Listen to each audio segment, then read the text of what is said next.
Une éclipse de soleil a lieu quand le soleil, la lune et la terre sont alignés dans cet ordre. Cela se passe en phase de nouvelle lune, quand la lune est invisible car sa face éclairée n'est pas tournée vers nous. Cela arrive rarement, car la lune tourne dans un plan incliné par rapport à celui contenant l'orbite de la Terre et des autres planètes, que l'on appelle plan de l'écliptique. Elle est donc la plupart du temps au-dessus ou en dessous de ce plan de l'écliptique. Quand ces trois astres sont alignés, 2 à 4 fois par an, on peut voir une éclipse, c'est-à-dire qu'une partie du Soleil est cachée par la Lune. On parle d'éclipse partielle. Dans des cas plus rares, la Lune cache totalement le Soleil. On parle d'éclipse totale du Soleil. C'est le hasard complet qui fait que la Lune recouvre parfaitement le Soleil. En effet, il se trouve que la Lune est 400 fois plus petite que le Soleil environ, mais aussi 400 fois plus proche de la Terre que de notre étoile. C'est grâce à ce rapport constant que la Lune peut recouvrir parfaitement le Soleil. D'ailleurs, comme la Lune n'a pas une trajectoire circulaire autour de la Terre, elle est parfois trop éloignée pour recouvrir parfaitement le Soleil. On parle alors d'éclipse annulaire. On peut schématiser comme ceci ce qui se passe. On ne respectera pas les proportions ni pour la taille des astres ni pour les distances. Par contre, on fera bien attention de respecter l'ordre des tailles. Le Soleil doit être plus grand que la Terre, elle-même plus grande que la Lune. On commence par dessiner le Soleil, puis la Lune. On trace ensuite 2 rayons, celui partant du haut du Soleil et passant par le haut de la Lune, et celui partant du bas du Soleil et passant par le bas de la Lune. On voit apparaître le cône d'ombre. La Terre est à son extrémité. L'ombre portée qui apparaît sur notre planète est très petite, et on ne peut donc voir une éclipse totale que d'une toute petite zone de la Terre.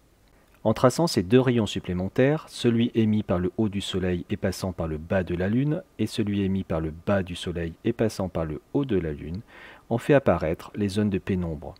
Ces zones ne sont éclairées que par une partie du Soleil. On y voit une éclipse partielle, de plus en plus partielle au fur et à mesure que l'on s'éloigne de l'ombre.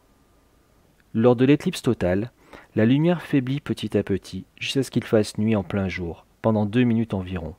Certains oiseaux se rassemblent pour dormir, la température chute brutalement, puis la lumière revient.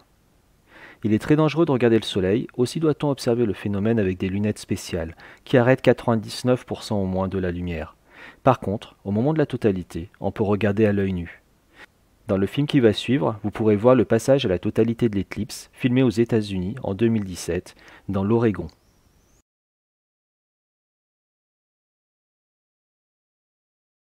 Ah ouais, on voit là-bas que c'est en train...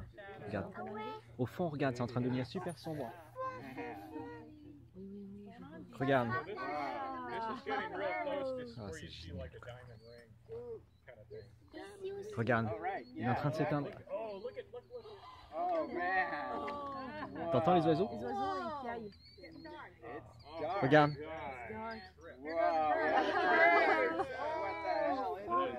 Ah, il fait froid, hein, c'est génial. fabuleux.